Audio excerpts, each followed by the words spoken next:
Hello everyone, so in this video we are going to see the demand of the meter, read by the meter or read by the meter, whether it's kW or kVA. Alright, we will see whether the demand reads by the meter is actually right or not. I mean, for a particular consumer it differs from consumer to consumer, because that also when you have to calculate the overall demand, then the MF is taken into consideration for a particular consumer. But then in this case I will just show you like how can you say that the particular demand indicated by the meter is correct or not, because for the meter it will not know whether it's 11 kV or 33 kV or 132 kV, or it is actually based on the MF that we the external CTs or PTs that we use. So for the meter it will just receive the input, it will not know whether it's 11 kV or 33 kV line. All right, so we will take the case of this consumer, this one.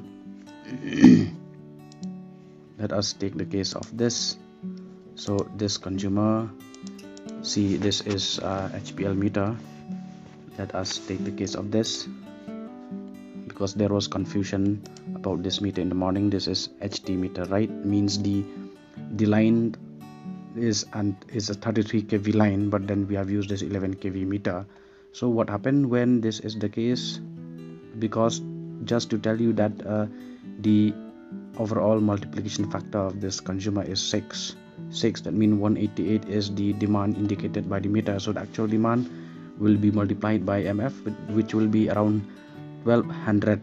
All right, so that is the demand. But then the contract demand or the connected load of this consumer is around 295 something. So in that case he will be subjected to excess demand charge if we build this according to this. But then we'll have to prove whether this is right or not. So the only thing is that we have to always remember that the three-phase formula √3 VLIL, that is the three-phase power. In that case we can use this formula, and then if we take this to be, because this is dashed by 5 and then maximum 10 ampere, then our if we take this as kVA, then our line current will be how much?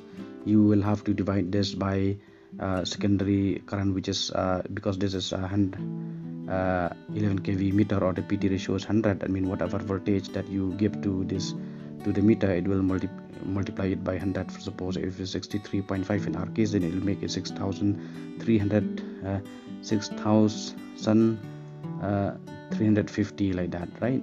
Instead of it reading 63.5, it will read 6,350.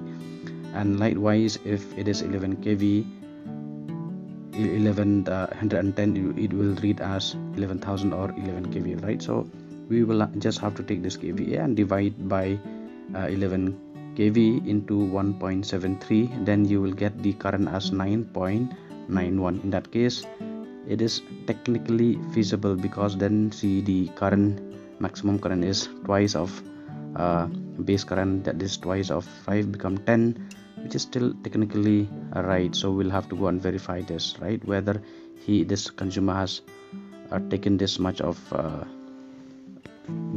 demand or not in terms of kVA. Okay, this is what we do, or this is how we calculate the current. Okay, because we base everything on current.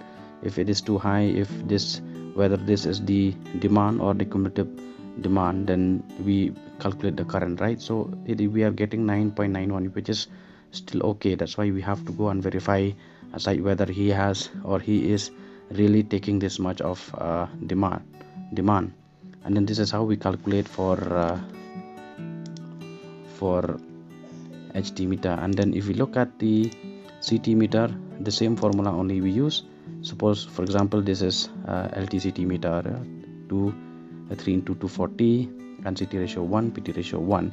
In this case, if this is the demand, then 2.214 kW, then we have to take this, because we are taking in terms of kilo. Then if we have to take just VA, then or like that, right, we have to remove this, we have to take this just watt only, which is 2214, and then if divided by the line voltage, which is in our case 415, and then into 1.73, we are getting 3.08, which is also technically feasible. So this is how we calculate the current, because this is how we say whether the demand indicated by the meter is our MD or the cumulative maximum demand. this is just to verify things, right? This is what we do for LTCT and HTCT meter. This is, so that's all about this. So thank you.